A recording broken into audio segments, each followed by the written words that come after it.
Hey there, just a quick vid to show you something, an example of what I'm always ranting about not going to dry cleaners.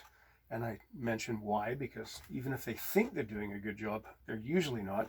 Here we have a kilt that I've altered to fit. I'm just basting it up so I can press it.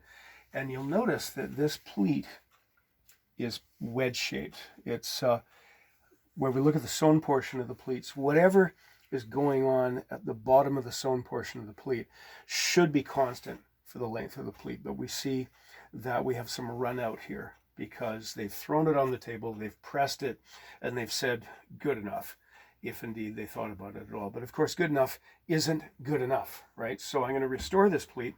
So I have a needle, a bit of plain cotton thread. I don't tie a knot or wax or anything in it.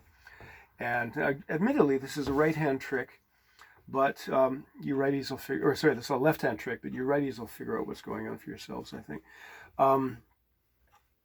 So again, whatever's happening at the bottom of the pleat should carry on, and also its relationship to the next pleat. So as we see at the bottom of the fill, it's green and black centered on white, and there's just a bit, there's just like a 16th of an inch plus at sticking it like so. So what I'm going to do is bring it up. See, I'm rolling it with my fingers.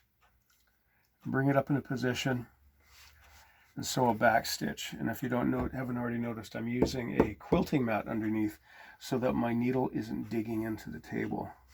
So I do a back stitch to hold it, and now, as you can see, I'm rolling the cloth with my right hand and sewing it in place with my left hand, and I'm going to keep doing this all the way down to the bottom.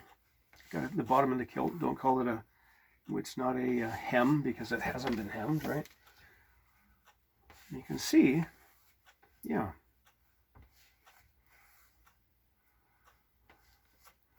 So there we are in real time. And then last, of course, that happened. I'm just going to rethread this. Hang on a sec.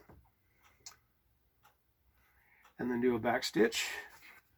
Good. And that'll hold it so that when I press it, we'll have restored that. Now I'm just going to take a look. It looks like the rest of them are basically okay. I'm going to do this one as well. You notice how this white line should be going straight, but it kind of takes a dive to one edge. So I'm going to do the opposite thing here. I'm going to roll it out slightly to restore, because it looks like, yeah, it should be, the edge of the pleat should be just about where the transition between green and red there. So here I'm going to do the opposite thing. I'm going to roll it out and baste it flat. And then again, when I press it, all the badness will have gone away. Thank you, and stay safe.